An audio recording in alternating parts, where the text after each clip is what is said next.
Kinerja APBN hingga semester 1 2026 tetap menunjukkan hasil yang kuat.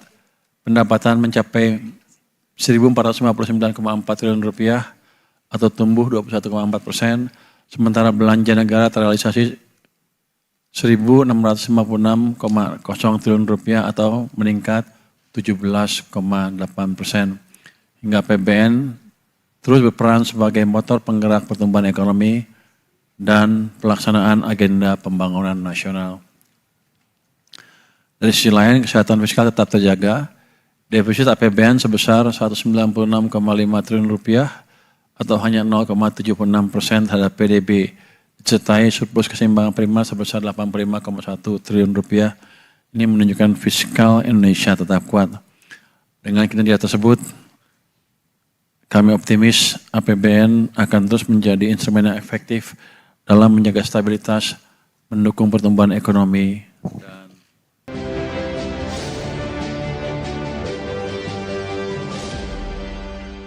Pak Wafi, kita hold terlebih dahulu Pak. Saya akan coba sampaikan update penutupan perdagangan di sesi kedua hari ini dan juga beberapa informasi grafis yang berhasil dihimpun oleh tim redaksi kami. Kabar baik datang dari indeks harga saham gabungan pemirsa di penutupan sesi kedua hari ini. Indeks harga saham gabungan ditarik di menit jelang penutupan hingga menguat signifikan di 1,74% dan ditutup di level 6.340,020. Dan catatannya adalah sekaligus merupakan penutupan atau intraday tertinggi hari ini dan juga penutupan intraday tertinggi paling tidak dalam beberapa bulan terakhir. Kemudian di sesi pertama pada pagi tadi dibuka masih di 6.200-an, 6.273, sempat level terendahnya di 6.247, masih bertahan di zona hijau pemirsa. Selanjutnya kita akan coba lihat ke grafis yang pertama. Kita akan coba update posisi penutupan beberapa indeks lainnya seperti MNC 36, Jakarta Islamic Index, dan juga ada LQ45.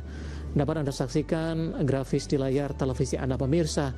MNC 36 mengalami penguatan signifikan di 1,27%, Jakarta Islamic Index juga menguat di 1,84%, LQ45 juga menguat di 1,42%. Selanjutnya rotasi pergerakan sektoral, energi memimpin signifikan dari sisi penguatan 3,48%, barang baku juga menguat di 2,76%, keuangan juga menguat di 0,57%, dan kesehatan koreksi sendirian di 1,33%. Saham-saham yang masuk ke dalam deretan top gainers pemirsa, ada TPIA, DSSA, Bumi, dan Dewa didominasi oleh saham-saham konglomerasi. TPIA nilai transaksi hingga 2,2 triliun, DSSA transaksi di 1,8 triliun rupiah. Saham-saham yang masuk ke dalam deretan top loser, ini kebanyakan saham-saham pendatang baru dan satu dari farmasi, ada PRDL, Jelly, EPA Aceh, dan juga KLBF. Ya, update penutupan perdagangan di sesi kedua dan semoga bisa menjadi referensi untuk Anda, terutama dalam menghadapi perdagangan di hari selanjutnya.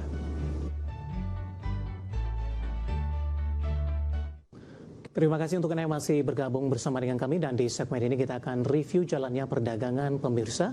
Hari ini harga saham gabungan kembali rebound signifikan, dan kami ingatkan kembali Anda masih bisa berpartisipasi di WhatsApp interaktif seperti yang tertera di layar televisi Anda nantinya. Dan saat ini kami sudah terhubung melalui Zoom bersama dengan Bapak Muhammad Wafi yang merupakan Head of Research Korea Investment dan Sekuritas Indonesia atau KISI. Kita akan langsung sapa saja Pak Wafi. Selamat sore, apa kabar Pak? Selamat sore Pak David, kabar baik, terima kasih. Terima kasih juga Pak Wafi sudah meluangkan waktu di IDX Channel. Hari ini hari ke-9 Pak Wafi, indeks harga saham gabungan masih melanjutkan tren penguatan Pak, dan juga berhasil memangkas dari sisi pelemahan. Di bulan Juni lalu sempat ke 5.300-an dan saat ini sudah berada di atas level 6.300-an. Review secara teknikal Pak dan pola pergerakan indeks harga saham gabungan jangka pendek hingga jangka menengah. Ya, memang kalau kita lihat IHSG untuk saat ini masih mengalami technical rebound ya, dan rebound yang terjadi memang masih belum mengkonfirmasi sinyal reversal ke fase bullishnya nih Pak David. Saya melihat masih ada resistance bearish channelnya, yaitu di level 6.400. Jika mampu breakout level itu, maka baru akan konfirmasi sinyal reversal dari fase bearish menuju ke fase bullish. Kemudian yang saya lihat selama 9 hari terakhir mengalami kenaikan ini memang cukup wajar ya, karena kalau kita lihat secara sentimen atau katalis sendiri, hampir semua katalis atau isu negatif ini sudah terlewati, walaupun memang masih beberapa masih belum clear, paling tidak sudah tidak kembali menjadi overhang di sini, dan itu kemudian yang membuat IHSG mengalami rebound. Selain itu juga ya kita lihat dari awal tahun IHSG kan sudah turun sekitar 34% lebih ya, dan itu membuat valuasi juga relatif cukup murah dan membuat potensial risk untuk kembali turun menjadi sangat terbatas. Baik, emiten yang paling banyak dibeli asing terutama di penutupan perdagangan di sesi pertama siang tadi.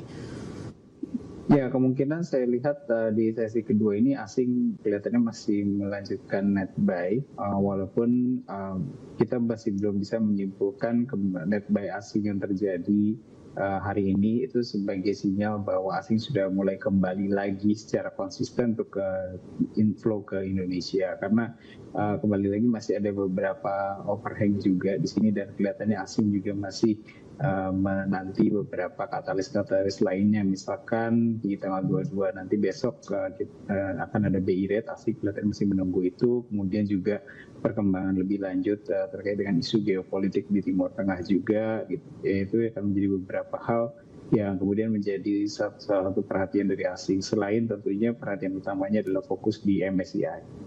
Baik, Pak Wafi, dari pandangan Anda, proyeksi mungkin ya untuk besok Bank Indonesia, konsensus tadi sudah kita sampaikan di dalam sentimen tadi, banyak yang memproyeksikan kenaikan akan menjadi 6%, bahkan ada beberapa pihak juga, justru beberapa pihak juga menyatakan ini akan tetap dipertahankan. Dari analisis Anda seperti apa, Pak? Apakah 6% atau Bank Indonesia akan tetap mempertahankan suku bunga di tengah kondisi perkembangan ekonomi domestik sejauh ini? Ya, jika saya melihat pergerakan dari sisi nilai tukar rupiah yang memang walaupun masih cukup tinggi tapi sudah meninggalkan level 18.000, kelihatannya itu akan menjadi ruang bagi Bank Indonesia untuk mempertahankan nilai tingkat suku bunganya itu sendiri pada itu. Karena kalau kita mengingat-ingat lagi, yang menjadi salah satu alasan utama kenapa BI menaikkan BI rate-nya atau 7 days reverse repo rate-nya di tahun ini, itu adalah karena concern terkait dengan nilai tukar rupiah kita yang sudah tembus ke 18.000. Dan sejauh ini saya lihat rupiah sudah meninggalkan level itu 18.000, kembali ke level 17.000, sehingga menurut saya menjadi less concern bagi BI untuk kemudian kembali lagi menaikkan tingkat suku bunganya. Karena jika kembali dinaikkan, tentu ini akan beresiko terhadap dari sisi inflasinya juga, kemudian dari sisi capital outflow juga, cost of fund-nya juga akan terdampak juga. Jadi banyak resiko yang harus dipertimbangkan di sini. Baik, dalam jangka pendek singkat saja sebelum kita jeda Pak Wafi, ketika skenario-nya besok Bank Indonesia mempertahankan suku bunga atau ada kemungkinan untuk menaikkan, dampaknya untuk jangka pendek terhadap indeks harga saham gabungan akan seperti apa di tengah lanjutan penguatan di hari ini? Singkat saja Pak. Jika dovish artinya flat atau justru diturunkan, itu akan positif terhadap IHSG. Jika hawkish atau dinaikkan BI rate-nya, kemungkinan akan memberikan tekanan bagi IHSG. Baik, Pak Wafi, menarik, nanti kita akan lanjutkan kembali, kita akan jeda terlebih dahulu di tengah perkembangan yang ada. Saham-saham apa saja yang Anda rekomendasikan, dan pemirsa kami akan segera kembali sesaat lagi.